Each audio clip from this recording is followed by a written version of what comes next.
एक नगर में चंद्र नामक राजा का शासन था। उसके राजमहल के बगीचे में बंदरों का एक समूह रहता था। बगीचे के फलों के अतिरिक्त राजा के सेवकों द्वारा प्रतिदिन प्रदान किए जा रहे भोजन का सेवन कर वे बहुत हृष्टपुष्ट हो गए थे। बंदरों का सरदार वानरराज एक बूढ़ा बंदर था जो अति बुद्धिमान था। समय समय पर वह अपना परामर्श बंदरों के समूह को दिया करता था। राजमहल में 2 भेड़ें भी रहती थी। राजा के पुत्र उनके साथ खेला करते थे। 2 भेड़ों में से एक भेड़ बहुत चटोरी थी। जब मन करता वह रसोई घर में घुस जाती और वहां खाने की जो भी चीजें पाती खा जाती। रसोइया भेड़ की इस हरकत पर बहुत क्रोधित होता और जो हाथ में आता वह वस्तु फेंक कर उसे मारता। एक दिन वानरराज ने रसोइये को भेड़ को एक बर्तन फेंककर मारते हुए देखा। वह सोचने लगा कहीं रसोइये और भेड़ की यह तनातनी बंदरों के विनाश का कारण न बन जाए। ये चटोरी भेड़ तो खाने के लोभ में यदाकदा रसोई घर में जाती रहेगी। यदि किसी दिन क्रोधवश रसोइये ने चूल्हे की जलती हुई लकड़ी उस पर फेंक दी तो अनर्थ हो जाएगा। भेड़ का ऊन से ढका शरीर आग पकड़ लेगा।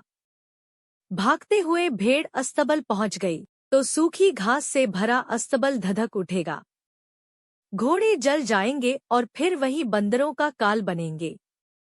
यह विचार मस्तिष्क में आते ही वानरराज ने अपने समूह की सभा बुलाई और अपना संदेह जाहिर किया। उसने परामर्श दिया कि इससे पूर्व की रसोइये और भेड़ों के बीच की लड़ाई हमारे लिए प्राणघातक सिद्ध हो, हमें राजमहल छोड़ देना चाहिए, अन्यथा हमारा विनाश निश्चित है। किंतु बंदरों ने उसकी की बात नहीं मानी। उन्हें लगा कि उनका सरदार अब बूढ़ा हो चुका है और व्यर्थ का भ्रम पाल रहा है। वे राजमहल के भोजन के आदी हो चुके थे, इसलिए राजमहल छोड़ने को तैयार नहीं हुए। परंतु वानरराज ने तत्काल राजमहल छोड़ दिया। इधर एक दिन फिर चटोरी भेड़ रसोई घर में घुस गई और वही हुआ जिसका बंदरों के सरदार को भय था। रसोइये को और कुछ नहीं मिला तो उसने जलती हुई लकड़ी का टुकड़ा उठाकर भेड़ पर फेंक दिया। भेड़ का शरीर जो ऊन से ढका हुआ था धधकने लगा। वह इधर उधर भागने लगी और अस्तबल में घुस गई। आग की लपट अस्तबल में रखी सूखी घास तक पहुंची और पूरा अस्तबल धुंधु कर जल उठा। कई घोड़े जलकर मर गए, कई घायल हो गए। राजा को यह समाचार मिला तो उसने वैद्य को बुलाया और उसे घोड़ों का उपचार करने का आदेश दिया। न्योला, इनके घावों को शीघ्र ठीक करने का एक ही उपाय है, इन पर बंदरों की चर्बी लगानी पड़ेगी। राजा ने सैनिकों को आदेश दिया कि जो भी बंदर दिखे तो मारकर उसकी चर्बी घोड़ों के उपचार के लिए लाई जाए।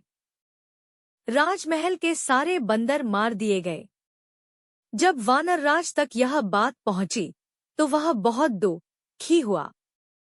उसके मन में प्रतिशोध की ज्वाला धधक उठी, किंतु वह अकेला था।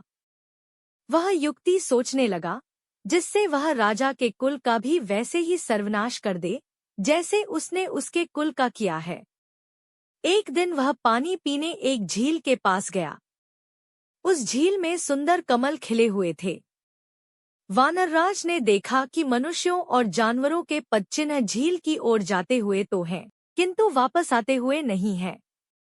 वह समझ गया कि झील में अवश्य कोई राक्षस रहता है जो झील में गए मनुष्यों और जानवरों को खा जाता है। उसने चतुराई दिखाते हुए कमल के तने से पानी पी लिया।